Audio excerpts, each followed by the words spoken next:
muntin nai le gamla a ulenau golepai teng le to khompi ho pakai Yesus Kristus minin nabon sal salam kan bole Good Friday inamang chai tawin sermon tam ta jong na ngai diu ka king chai ken jong sermon khat recording kana bol chu na ngai ta diu ai in Easter Sunday pakai thokina thu jong chu inangai tawin ani khojong ki pa te namang chai tawin tuni na hile ga nung kum kinu hitin ipakayo kiwui zo zingka le athoki kika thil chan akunin tunin lagaw hin khwa iziliu ipi umamti gangai to hitin Bible chang magbung somlenga chang somlile ni apat somlile sagi in siminge nilha ai phanin kikot ni ahi zin hichu cholnga ni masang ni ahi arimathia khwa mi waipo gin le za ta Joseph ahin ama jong chu pathin gam nga zinga ahin chule ama chu ahungin ngampe lin pilat hinga achilunin Jesu longchu agathum tan ahi pilanin chutia athiwa jing chu adat mo le jengin aman sepai zalam kai chu akovin athina sotam tina dongin ahi chuin sepai zalam kaya kona ai chen phanin along chu Joseph apetai chuin along chu alahan tupat punem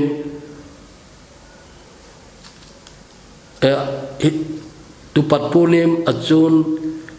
hichun atomin tupat punem achun hichun atomin song kilai han sangachun alupsa tai chuzawin han kola chun songlin khat atang lunin han chu asinan ahi chuin Magdalene Mariam le Josnu Mariam chun hoya akoi abejing lonin ahi pathine thutheng bon sawadingin pathe ebu pitaw hen ipon sawang chun heje thua chun tunin holimna som khat kan man dinga hin cha khona chun ilagaw hin khu ki khol na dingin mangchi dingin kain ti mina hi pakai ki het be zan chun ai mulo hi tam ta din ka ging chai sejui ho jong i mulo diwin gin cha do min nom ta i mut je jong lo ahin kum thum anung anzuyu apakayu su gen theina hoi seto je chana tho jowin su mul phona akhon khe tho jowin nat gen thei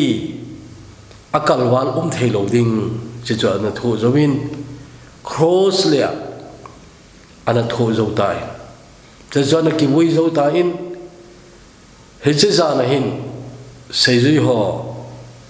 ai một điều rằng gìn chát ông bố này anh cho ba na hết giờ na ai một lâu cho thu chôm anh imu hít ta rằng là zinka ông thầu bài ipi agel livem ti Juda lam kai ho Sanhedrin hita hen lang Rabbi khuzat pi chu hita hen lang adia pakai thi na dinga anawai som ho alam ka yo cho jong chu iti a di bam ti hi ga ngai tu lo the lo khat au mi nei sei zui ho ayu le alam kai pau mesia dinga akine piu lengam hintun dok dinga akine piu teng le che alengam chun lin thodi we ti kinema a ho he che kinema zau se chu zan khale ni khat sungin akichai dil de le nei Getsemani ho na pakai ama ki hu hing thei jong le ki hu hing lowa aki hi sa aki kai mang sa che chu amit tawa amu chi oi som le khan ho jong amu win apedo pa Judas in jong amu in ta chana pui mango ai ta nai Peterin gal kangin na zuye ti imu win ahina dang ho asuk naw zo ki hepuin jore le jo asung nung lama galu thei le kilomin je ho chu ga su tu to thei ahin jingka hu thaw wa hin aki ho di wem sei je hoi aki ho di wem ki ho bu hi le I pi thu sei di we ki nem na ane na lai di wem ai lo le pakai azu yu hi aki bol khel tai ati di wem che ho chu nangai tu kha lo hi mai the ken long kana ngai tu kha be se lo hi tu chung Good Friday phar sang chon che hi na sa den kalung thimong umin che ya chu sei do te ding pathin ai pi ai ka ti ja chon tunia kan se ai nagel kha lo la mai am ai lo le thupi na sa lo la mai am ai lo le ngai to kho ngai lo la sa la mai dem chu kai pui ai wanga a chai na kan sei ting le apan na di hungum dingin ana ta san po po hi te Juda lam ka yo ka ngai tu ting le gal zo ki sadi we hi che a thei nom lo pao a suboya a gel pao anamu pui chawaya a gel pao che chu tuai ki khen be ai tai thana ki buya hi tai he chu Juda lam kai hoi I pi gel di we ngai to leu chen ka gel da ni wang chu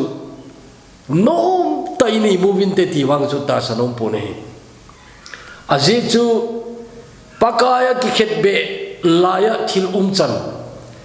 pungka thum lo mu thim teng le kon hung phe a ling hing ku hung ki hot na cha chu Jerusalem temple pondal akim taung ki the su jeng che chu amu hona report te diu che chu Jerusalem khopi adip su ta ri gin chan wen mon te ki sei di we tele Jesu pilat anga cross a ken be in cross a ken be tia ki ko lo yong chu bol kha ki sana di em ti to ai chu boi pan di we he to bang hi veng vung ka chu Juda lam kai te abui di da noi nangai to kha a tho ki ti thu jong ki sei ki na lai hin che jong chu I ti le che chu adal do di da rom dem tho ki hi ta jong le che chu a ki sei do lo na ding a chu I ti im da ti chu ngai to na ding tam ta jong chu ngai to sa din gin chan umi nei Rom se pai alam kai pu jeng jong chun zalam kai pa pakai athi lai ta na mu e ape na zo si ana zading ahin ataw na zo ana zading ahin teng a chai na he pa na khuna ka hagau ka pe do tai atia ta chu midam thi dan to kit banglo ta dam hewa alaga wa tha jing chu che yong cha bo na muding ai che chona ma pa jong chun che wang hi mi chon pha ai mong e ti in ata san na khat chu aphu ni le kilomin au mi nei azawa ka sei a group thum na ding thing pela khet beding a ha thuma Barabas in ha do na ding le Nazar Jesu cross a khet be na ding ha thuma chu he che jing ka in I to bang na jing tho di we ala Barabas ung kil ha do chun I pi ki pa na ape de Barabas kil ha do jing chun i pia lung sunga chu lung lai na pe mong mong de eng se thu hiam ai lo le lung thim semong mong a ko na hong ki param ti yong he zo pu be Nazareth Yesu sanga chu Barabas chu kinem na mong mong ham ta ta ham ti chu ngai to kham lingai pakai tho ki jingkai mi khat achanga mi gai to khalo hiel achanga anangai to ri khat chu din kaga gel do thin che chu koi ha Cyrene khu a hong ki pan pa Simon athing pel pun hu pa chu rom se pai hon mi pi la ko na chu che lampa ma anakiti ho la ko na chu aga kailur jeng ma hin ama mong atu bu je hi pontin ai jong na ama chu hung chu khai ta in cha chun aga manun akailur jengun pakai na thing pel lel ta put lai chun hi che Simon chu aput sau nei Simon ka ngai toy le zani dunga thil su chu angai to lai chun a thang tom dem kei pen ta malzin khat he che thing pen ai ki put sa chu ti in alung hang dem ti yong chi he pui ga ge ling chu lung han the ai fa se jo the ai gam la ta Cyrene ki di chu North Africa zong West lang lai ma i ta in che chu alampi saudan khu keng ngen cha hung ding hitale chelai chu bas ti ho lo wai na sakol le o chu sakol chunga to bun khola na che sakol kang talai ti o chu ki ha man be se lo ding ai ahin kenga hung diu le chu che Cyrene ko na chu Jerusalem ki ti hakhat to bang lut ai ki ti nei chelampi a chu he che kal chu kun mang ding ai Zudami kita le ho good tapon abolo chu che choin Pentecost ni khuwa khat wei Jerusalem man te di ti ho kal chu kula Jerusalem chi te di ti oi Zudami kulmur ai lo le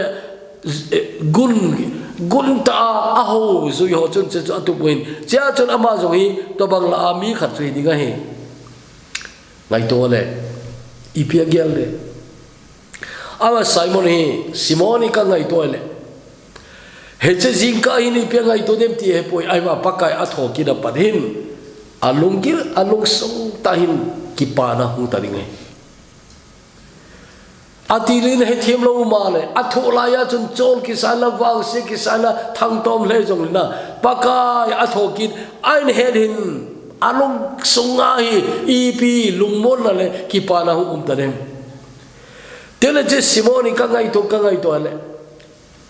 wang phai ki sache dingai pakai au het chinung Pentecost nung ho wang khun Pentecost ku di ananga do na lai nem ti wang je pui ai piol amai phanu nung lam chun Jisu ta saloy hong pangtai ti he na khat chu ama cha te la Rufus ki ti on khu Paul chun ngai lutta ale khathona chu amina pha ai tan Rufus ki ti una che ama cha pai akiti nai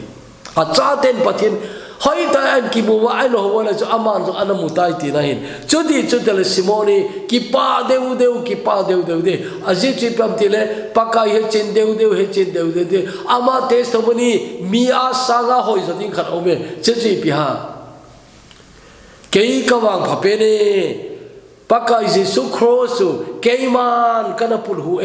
pakai cross ata ama cross mama ana pul hu chu kei bo kahi koi madang ina chan phalo he che chan pha chu kana change apeta chun he thiam lo zong leng ka he chin che le ka ki pa che na hi ati ding ai tuni cha ko na ngai tori ka dei chu hin khon na thil bol oi na ati la na he chin lo hi zong le na he chin che le bol khana ki sa deu ding ne chen deu le nakipa deu ding hi to bang chu nana bol khale mi wang pha nei ithil bol ho zo hi veuti i he chen paule ki si deu i he chen paule che chu ana bol da tale o ti di ho po cho chu bol do ana pang nei le na wang si nhe be be le nhe chin che le na kisi na sang che ni pathin cha te wa jo che chui lo tuni ito ho ta sana ithil bol ho che chu tuni abona he chin lo jong le hen i he chin paule ki pa che ni i he chin deu le ilung hai che ni che chu tuni nangai to ngai Simon ki tipai che chu adin mo na hi jin ki pa pi le jeng ni teng le pakai asoi layu asu gen thai layu akoma anakap nu mei ho pasalo umlo lungwa zong zam chu umlo ta chu cross pung chana anazui nu mei ho Mary Magdalene teng le pakai apin na anu chu tele Mary dang ho le adang dang nu mei phabe bin pakai anazui zuin choloi pakai thona zo sia aka pi ana pangoi apol na zo sia ana muin a ho sia na zo sia ana zawin asu gen te na zo sia abona muai wi nai choi pakai ki khet be jing ka hu jing tho hin jing tho ti mai tin ai mulio chu ke ka ging chapu in ai pi chu jong le jing ka khong wa hin I to bangin hi chu khowa chan be di be o alum hel na lom lo bin te tele nu mi hi na chun pasal sang sang nu mi hi na chun pakai asu gen te na ho chu a thonel di dan na chu ata sau jing na chet chu din kin chalo bin alung thimula gimin tin alung thimula nan tin ta chun pakai thona chu amit alung min wa mang thei talawa ta chu ding tulai ti da che trauma he na he che trauma atu wi ga su dai jing thei lo again thei pi da luna alung thimun again thei pi da no ata sau jo thu ding angai to na alung gel jo sen jo athu diu he che trauma chu he che hoi umai wi nei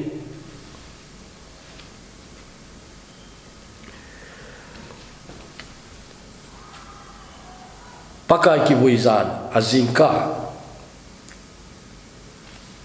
ki pananing chu lo zong le ta kati chu nai lo zong le alung thimu mi sanga lungmonga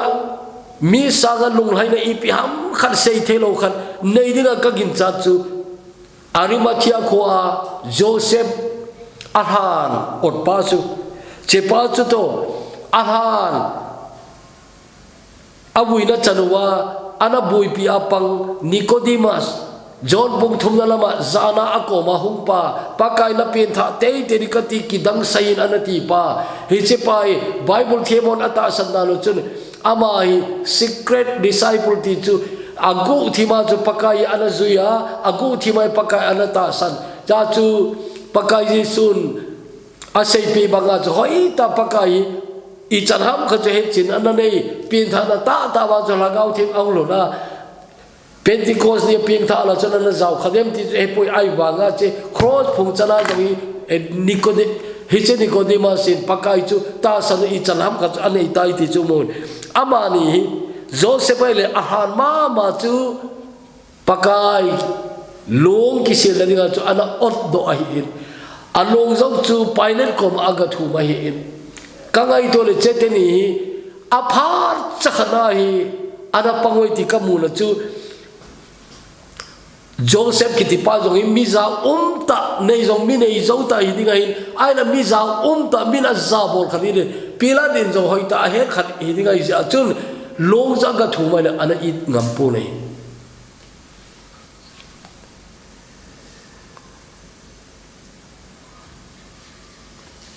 Nicodemus long to bang chun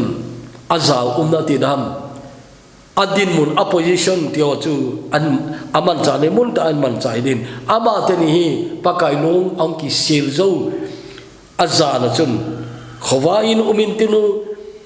imudiwem ibu hidiwem ka hepoi midang sa jon adan de o ka din aje chu abol thei khadu bol aje chun lung hai na len ta kha chun nei te din gin chan umin nei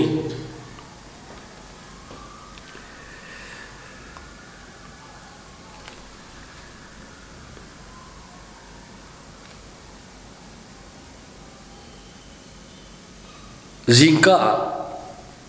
ai một lâu kêu hi lo ki phalam ta aloi te ko ma zong ki phung ngam lo adin mun zo loi te ko ma sei do ngam lo ai wa achanga ki phalam ta achanga umpa ki ngai to achanga kap ding khat au me che koi ha Peter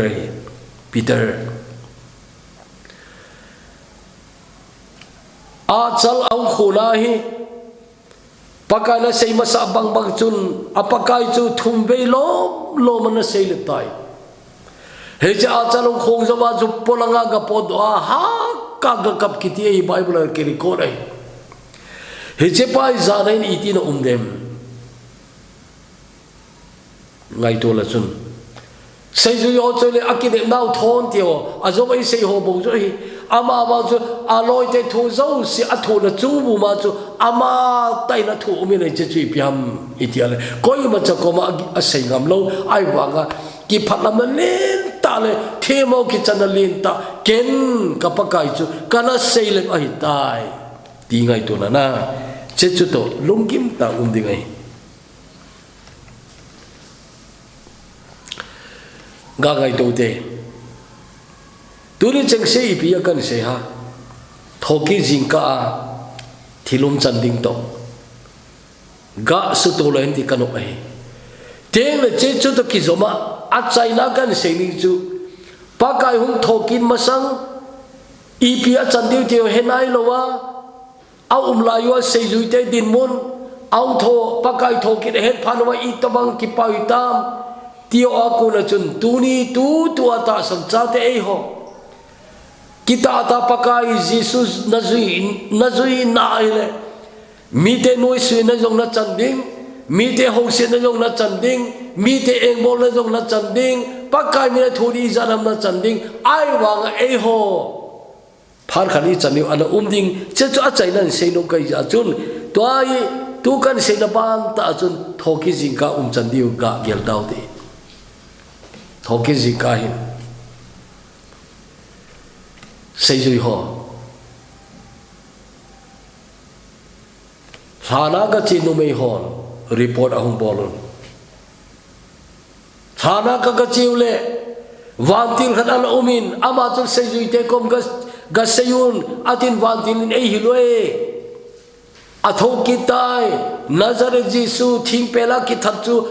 na holo ahi kahenai ama chelai na aum da poi ama athoki tai a sei jui te ka hilun ati chona chechu azawin ki pa na to ki phatlam na to ki halni ngai an Peter le jonin halam chu adel dawine nume ho jong chun adel kilometer nume ho ache ki nume he cha chun Peter chu hal sa chu hailun pain ai wangin ana da pui cha chun pasalo chu mi ki hung kile ki tau chu cha Mary Magdalene vantilin ang ki hopin cha chu sermon da ka sei sahin tele ki tup ta khan ka sei ki no min che thui Mary Magdalene vantil hung ko bine ang ho bine Mary ibona na kaham aman kapakai apomang tau ne ako hinaw na he pu eight ne hilin ken ki pu tang yati tuli chu detail sei da tang kating numei ho ayule pasal sanga chu pakai angai du nau hi agil zo deu ti thei hin pasalo che gu lo lan ama achewin along chu thaulam tu nu din achewin chewang chu numei kin ai ji jong ji thawin te kati nei ai pe chi jong le na tu ni ka sei no chu pakai thoki jing ka hin itilo lo mina lung among ta dem sei sa hi na ve sei kit leng pakai na thida seilala ata san lobu atho ki de seilala ata sam ki lo a hi in tun wang chu ta san lo jong leo atho ta ne tun chu a chin taw ne hele jun pakai ako wa hong kila in nalawa lung monum hen ong tin na tuni ka seno jipya wa loi lung dong ta lain ama ho akipa ta wi ne aman hole athat ho ki chata ta win tin ama hole lung mung ta ai ta ne ai je apaka yun thina ai zo ta in ong tho do tai ti helo chun o gal zo pala ma pangi be ti chu cha chun ai ne he diu ai tai ne azawakan min pha sairin kwa simon jong chu agamul a apan thu pan lo thu chu I bible ki chin in om ta po ne hi ai wangin agamu khel khel ngai pui mi se na za mai mai jong chun I ti ki pa de ta azaw ka se chula ki pa deu ding hi ki pa deu ding hi pakai tho a he den I ti ki pa de ta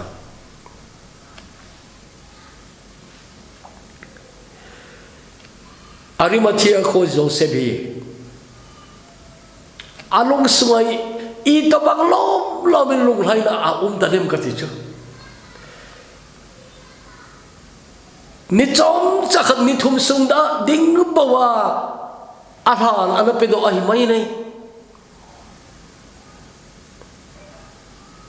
amar wang chu pakai atho ki de he zong ai pon ta chu alung chu lum den ta di he chi amar han dinga akicho sa chun pakai chu cha chun lum den ta ding hi ta chu mon den ta dinga chu age long hi khat dinga aje chu pakai tho ki ana aman ana ta san lo ding hi pakai tho ki pharin aman ara na mu ki nin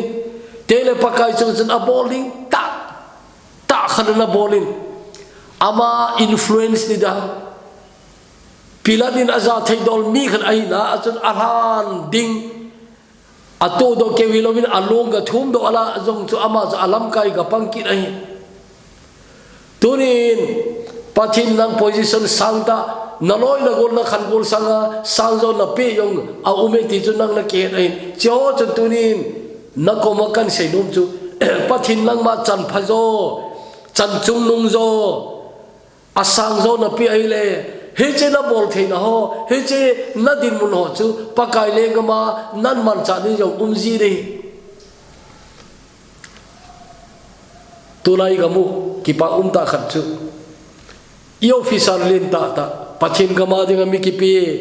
mun tina inai ta bin khopi ga chi jong le a umin e ga ma jong manipur sung jong umun he to banga din mun pathin a pe officer hoin a din mun ho abol thina ho chu pathin le ga ma dinga ain man cha te ule miram za khat sang khatin abol thino chu mi khan ana bol the ai je chun akipa na chu sang da umdi ga ging chan che chu ichi Arimathea ko Joseph ki ti pa hin che chu ana sudi nahi abol thina aza umna opposition ep jong le pilatlin ana za theding pilanin athua la theding he che opposition chu agaman cha pakai long cha ga thu mai sei yo no ya ga thum do diu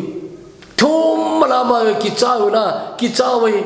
ki cha pum ma ki thing pum mo chu long cho ipia agalo diu pakai long cross akuna la do di mala la chun cross panga chun zon bo mai ai wangin Joseph Arimathea ko Josephin abolin ana ke hen nai chalai ta chu Nicodemus sin jong chalai den ke yu ka poi mo e te chu ke he in tin cha chun Joseph chu an ki thupin ani wa chun ji pakai long la ha na ding le abui na ding mo po na chu anala wi ni so pite enzo apart cha khana ibol the ni khana hi ibol man na ki pai pakai lega ma diga bol hi chu aunai ai wanga a special ma khat vehicle hum lo di chance khat pakai bina nana pan na di naga par jeng the na di chechu nana mi sai le nakipa lo hi le he je chu apha bol he hoi phan na nei sin bol loi zengin apha bolin he roi phan na muslim bol loi yo bol loi in seteni anong hai di dano na kipa di dano ga mu the Peter ga vetau te Peter hi ipakai hung thau kit aza hin kipa na chun dim thau nan tin ai wang pakai mungam lo ding mungam lo di pakai mai mununong pen kitil na athok masang thing pela khet de be masangwa pakai men mununong pen o che hitamai the mai amu lunung pen ji pia a chalang khuna aga kimutu khui che kho a chai na pakai mai amu na choi che jau cho na podoi na ka kapin che kal chu pakai mai mutaloi pakai ipi mai su do Peter bede Peter tu zanai a khun ma sanga thumbei nei seleb dehi anati ai thumbei chan seleb ta tai che jo cho a chalong phone cha hong ki mu do pakai mai su pakai mel amu to nai ta pakai mel I tabang ai din naging cha akibo na ho chana mu sa ba he lela lel ti le dang cha thasam dei tai chepu ma chun lungkim ta in asei zuila a akine pima majek alam kai zong pangji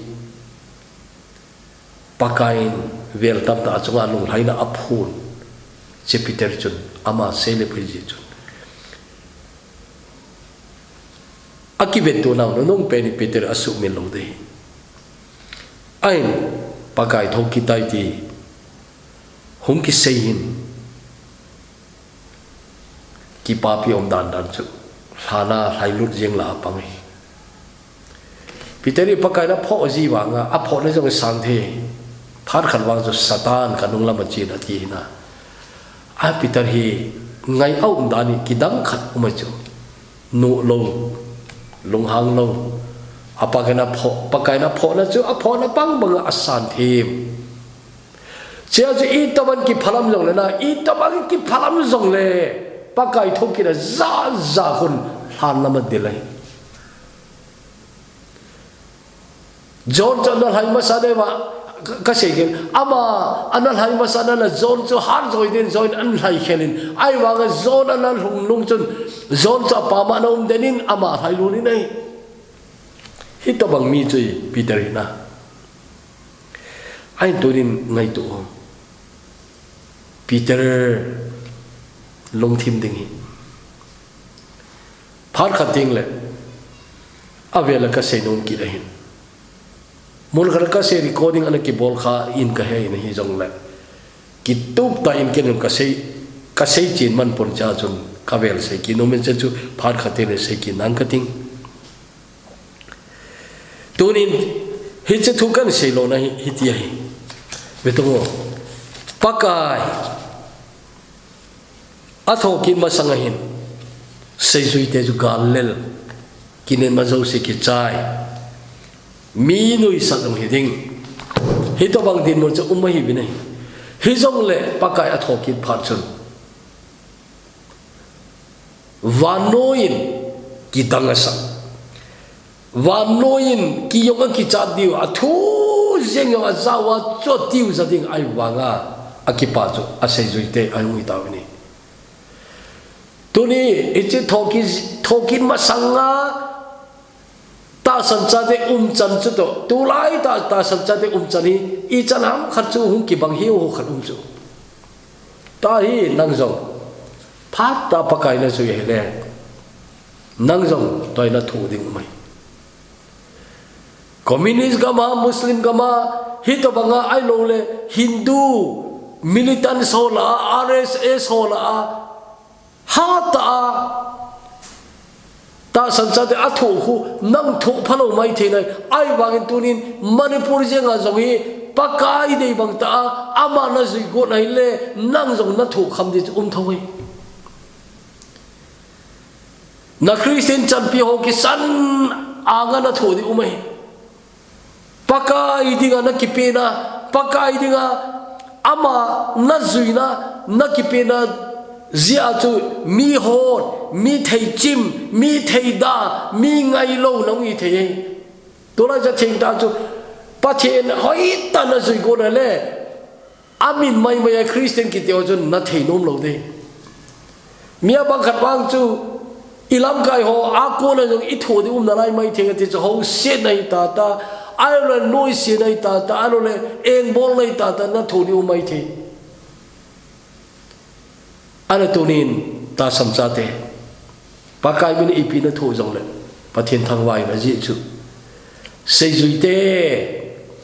galel baga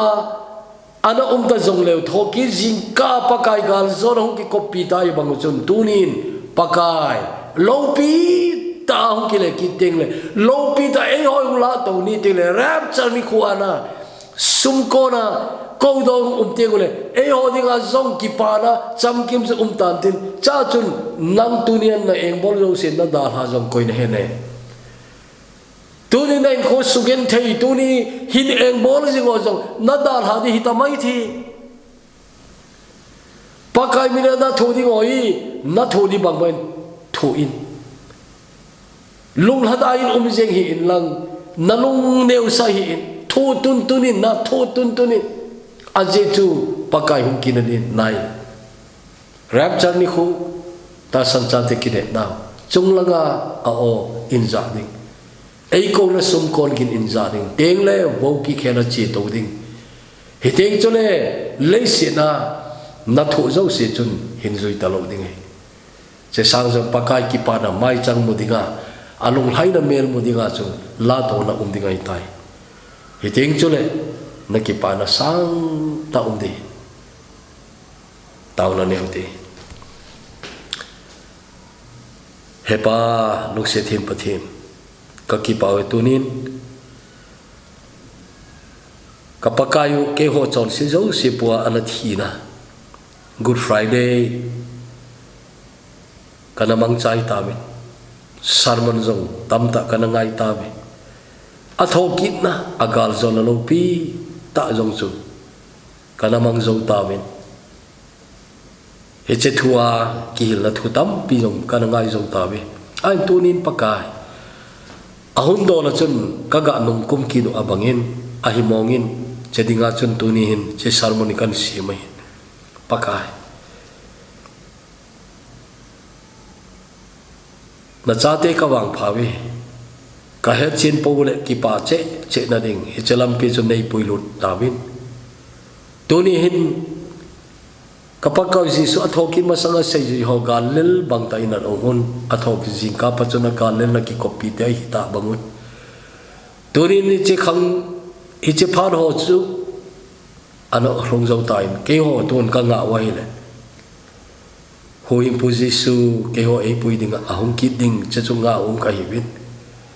to ahi kita ata pakai ka zoi di wahile ka tho di tam ta umai ti ka sayun noi se na ho se na ho eng bol na ho tam ta ka to di ka tho di umi ipi che jong le pakai nangin tuni che thua kunin nen til kho wa rap charli kho ading ki go jo sa kom the ne di nangin tuni na thuing kan phon do hi ka bon chaw de phathei nei bu pi un tin pakai ji sumin kong tawe amen.